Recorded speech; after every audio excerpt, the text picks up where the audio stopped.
Paz de Dios. El Señor le bendiga, el Señor le guarde, mis queridos y amados hermanos en Cristo Jesús.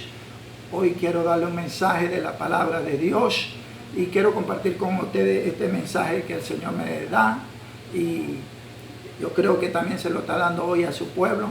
Quiero ir directamente al libro de Primera de Pedro, capítulo 4, el versículo 12. Vamos a empezar con este versículo y una enseñanza muy importante que dice: amados, no os sorprendáis del fuego de prueba que os ha sobrevenido, como si alguna cosa extraña os aconteciera.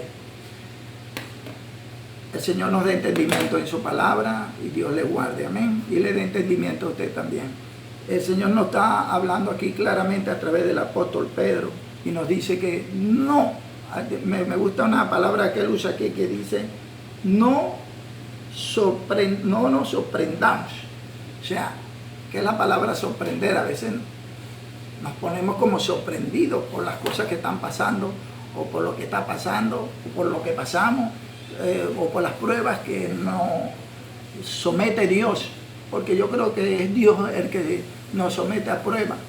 Yo creo que el diablo no tiene nada que ver con nosotros, como dijo Cristo una vez cuando lo fueron a buscar al monte de los Olivos. Dice que los discípulos estaban durmiendo y ya los había mandado a orar 3 veces y no quisieron orar, y él dice: ya basta, ya la hora de las tinieblas ha llegado, pero el enemigo no tiene nada que ver conmigo. Jesucristo sabía que toda la prueba por la cual él iba a pasar, el diablo no tenía nada que ver con él, sino era Dios quien tenía que ver con él. Yo creo que cuando usted es llamado de Dios, usted es elegido de Dios, usted le ha entregado su vida a Dios, y el diablo no tiene nada que ver con usted, solamente el Señor. Yo creo un poco en lo que habla la palabra sobre lo que es la predestinación. Dios tiene plan y propósito, porque dice claramente que fuimos escogidos desde antes de la fundación del mundo. Imagínate, cuando usted no pensaba nacer, ya Dios lo conocía a usted. Cuando Moisés nace, vemos también que el enemigo quiere acabar con la vida de Moisés, y Moisés es metido en una canastilla que fue calafateada y puesta en el río Nilo, porque el faraón había dado una orden de que todo niño varón que naciera en Israel fuera muerto. Sin embargo, todos conocemos la historia de cómo Moisés, las corrientes del río lo llevaron. Ninguno de los caimanes que estaban en el río se lo comió, ninguna de las serpientes, el río no lo pudo voltear, y sin embargo Dios lo llevó directamente a un destino. ¿A dónde? A la hija de Faraón. Y como la hija de Faraón vio a aquel niño, le agradó y lo crió como que si fuera su hijo. Esto no fue un plan de nadie, sino solamente de Dios. Dios tenía todo aquello preparado. Cuando Jesús nace, vemos como también Herodes da una orden de que maten a todos los niños, y aunque todos los niños en esa ciudad fueron decapitados, sin embargo, Jesús no fue decapitado, porque el ángel se le había aparecido a José y le había dicho que huyera a Egipto para que el niño fuese salvado. Y así yo creo que cada uno de nosotros también ha sido predestinado, y aunque el diablo dé orden de que nosotros muramos, no vamos a morir. ¿Por qué? Porque nuestra vida está puesta en Dios, y estas cosas que están pasando ya Dios nos las advirtió, y el Señor Jesucristo también. Allá en el libro de Mateo capítulo 25 el Señor habla claramente de los acontecimientos de este mundo, que vendrían hambre, peste, desnudez, escasez, y vendrían terremotos, y vendrían tantas cosas. Pero dice que no nos sorprendamos, también dice el Señor. ¿Por qué? Porque tampoco es el fin. A veces vemos esta peste y creemos que es el fin.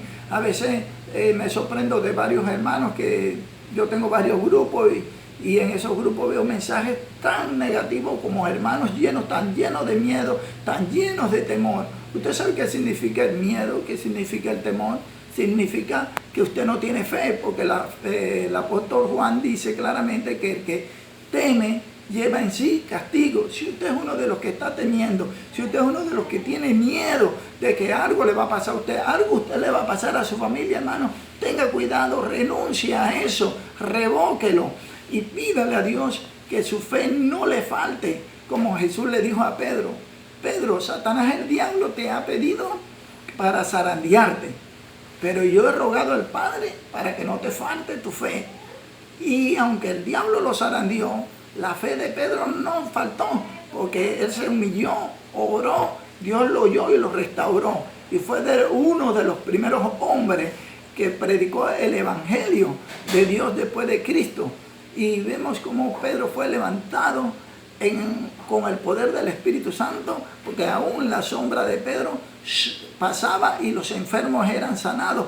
Yo creo que cuando Dios tiene un propósito por usted, aunque aunque el diablo dé una orden de que usted muera con una de estas pestes, de uno de estos virus, yo creo que nada de eso se va a cumplir, porque Dios tiene plan y propósito para usted. Diga amén y diga: yo creo que Cristo tiene un plan y un propósito para mí, y ninguna peste, ninguna destrucción, ninguna orden del diablo llegará a mí. Como dice el Salmo 91, caerán a mi lado 1000 y 10.000 a mi diestra, pero a mí no me llegarán. No estoy diciendo con esto, hermano, que usted va a desafiar y va a salir y va a esto. No, hermano. Pero sí tiene que tener fe, sí tiene que creer y tiene que ver cuál es la visión de Dios, y que usted en vez de estar a veces también atemorizado, a veces tenemos muchas cosas que aportar, a veces tenemos muchas cosas que dar. Dice la Biblia que cuando los medianitas tenían el pueblo de Israel y le robaban todo y le quitaban todo, había un hombre llamado Gedeón, estaba escondido, ciñendo el trigo. Y el ángel del Señor le dijo: Jehová está contigo. Y él decía: ¿y cómo está conmigo si yo estoy aquí asustado ciñendo el trigo? Y el Señor le dijo claramente que él iba a hacer grandes cosas con él. Y vemos la historia de Gedeón, como Dios liberó al pueblo de Israel de la cautividad de los medianitas a través de Gedeón. Y yo creo que Dios también va a librar al pueblo de él de esta peste. Yo creo que Dios va a hacer cosas grandes con usted en el nombre de Jesús. Yo quiero que usted crea. Aquí dice en la palabra de Dios, también el libro de Pedro, capítulo 18, dice: y si el justo con dificultad se salva, ¿en dónde aparecerá el impío y el pecador?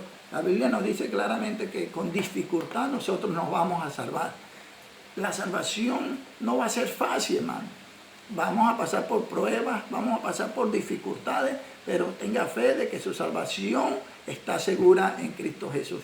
Bueno, Dios le bendiga, Dios le guarde. Le dejo este corto mensaje de parte de Dios, y quiero que usted haga esta corta oración conmigo diciendo: Señor, quiero que quite de mí todo miedo, quite de mí todo temor, y perdóname, Señor. Si mi fe ha flaqueado, si mi fe ha menguado, perdóname. Y yo te pido que me restaure, así como restauraste a Pedro cuando te negó, así como levantaste, Señor, al pueblo de Israel, aunque muchas veces pecó contra ti, pero cuando se humillaba, tú venías y los librabas de sus enemigos. Así te pido también, Señor, en este momento, que me perdones, que me limpies de todo pecado, y que me restaure con el poder de tu Espíritu Santo, y me ayude a cumplir el plan y el propósito que tienes.